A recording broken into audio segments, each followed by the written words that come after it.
ada beberapa amalan yang diajarkan oleh guru mulia kita Al-Habib Umar. Kalau kita perhatikan, ada beberapa amalan yang beliau sangat tekankan untuk kita amalkan. Apa saja di antaranya? Yang pertama, perbanyak sedekah. Agar apa? Agar Allah Subhanahu wa taala jauhkan kita dari musibah. Sampai beliau katakan, sedekahlah yang akan menjauhkan kita dari musibah. Dan musibah ini, wabah ini, virus ini semua akan berhenti kalau kita semua rajin bersedekah. Beliau sampai menegaskan seperti itu. Memang Nabi SAW dalam hadis mengatakan al-lugam tadfa'un nigam. Lugam, sedekah walaupun sesuap nasi yang kita berikan menjauhi kita dari nigam, dari musibah, dari keburukan, dari kehancuran bahkan. Sedekah tudfi'ul bala. Sedekah ini menjauhi kita dari musibah, dari bala. Paling tidak kita hidupkan setiap hari untuk bersedekah. Sampai Nabi SAW mengatakan, bakiru bersedekah fa innal bala la yatakhattaha. Berpagi-pagi, bersegera bersedekah. Kalau bisa pagi-pagi, lebih pagi-pagi lagi bersedekah. Sebab apa? Musibah nggak akan mampu mengejar orang yang bersedekah. Musibah nggak mampu. Yang namanya virus corona nggak akan mampu kena kepada orang-orang yang rajin bersedekah. Ini ucapan Nabi Muhammad, ucapan Rasulullah SAW. Sampai disebutkan lagi dalam hadis Nabi, sedekatus sir tudfi ghadabar rabb. Sedekah kita secara rahasia, sembunyi, kita kasih orang, orang tuh nggak kenal, nggak tahu. Sampai disebutkan dalam hadis lain, seakan-akan kita memberi dengan tangan kanan, tangan kiri nggak tahu. Ini menjadikan apa? Kata Rasulullah SAW, tudfi ghadabar rabb, memadamkan api marahnya Allah, memadamkan api murkanya Allah Subhanahu wa taala. Sampai di dalam Al-Quran pun Allah sebutkan, salah satu keinginan orang-orang yang sudah meninggal dunia, kalau dia diberikan kesempatan untuk hidup kembali, cuma satu amalan yang mereka ingin lakukan. Apa? Sedekah. La asaddaqa, saya ingin bersedekah. Kalau diberikan kesempatan azim, kesempatan yang mulia, ayo kita hidupkan mulai sekarang. Walaupun kita bukan orang yang kaya, bahkan yang hebat lagi, kalau sedekah timbul dari orang-orang yang memang mereka membutuhkan, tapi mereka lebih mendahulukan orang lain. Namanya ithar. Wa yu'thiruna 'ala anfusihim walau kana bihim khasasah. Mereka memiliki kepedulian, bahkan sebenarnya mereka perlu dengan itu, tapi mereka lebih peduli kepada yang lain. Dan ini diajarkan oleh Nabi kita Muhammad SAW, diajarkan oleh Rasulullah SAW.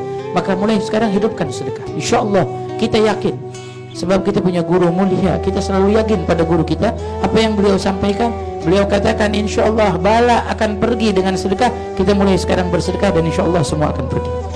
Beliau katakan lagi, dengan itu juga perbanyak salawat kepada Nabi Muhammad. Makanya dengan penuh harapan, majelis tidak kita tutup, tetap kita bersalawat, karena ini rujukan kita. Ini tempat kembali kita. Kalau ini sudah tidak ada, bagaimana lagi kita mau kembali? Bagaimana lagi kita mau mendekat dengan Allah, dekat dengan Rasulullah? Sebab salawat yang kita baca, satu salawat dibalas 10 rahmat. Kalau 10 rahmat yang kita baca, insya Allah satu rahmat saja Allah terima, Allah kabulkan. Insya Allah dari penduduk muka bumi ini semua akan mendapatkan rahmatnya Allah. Berkah satu rahmat.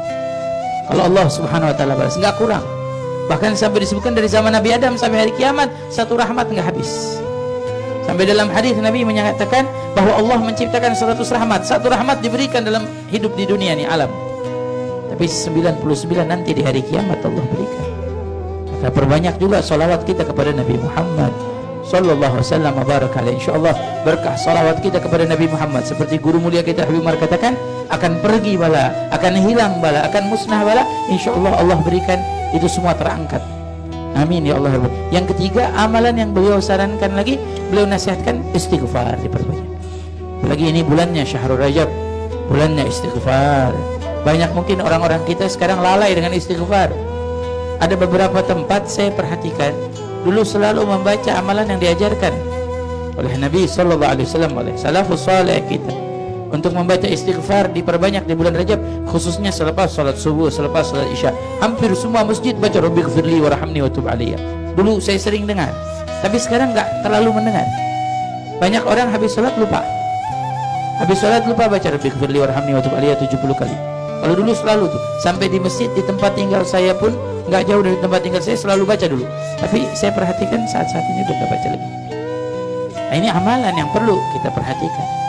Ya, jangan sampai kita tidak istiqamah seperti tadi yang disampaikan oleh guru kita Al-Habib Hussein. Kita istiqamahkan dan insya Allah kita akan lihat keberkahan. Tiga amalan ini jangan dilepas. Insya Allah tiga amalan ini kalau kita amalkan akan Allah angkat musibah, akan Allah angkat bala, dan Allah jauhkan kita dan keluarga kita dari musibah dan bala. Mudah-mudahan Allah angkat dari negeri kita semua musibah, bala, bencana. Ya, amin ya Allah ya Rabbal Alamin. Itu harapan kita, itu permintaan kita, itu permohonan kita kepada Allah Subhanahu wa taala. Nah, dari semua ini mari kita hidupkan. Bahkan guru mulia kita Al-Habib Umar mengajarkan kita juga untuk membaca doa-doa hifz agar kita terjaga dari musibah, agar kita terjaga dari itu semuanya. Sebab kita tidak pernah tahu, la adawah kata Rasulullah, tidak ada penyakit yang menular kecuali izin Allah.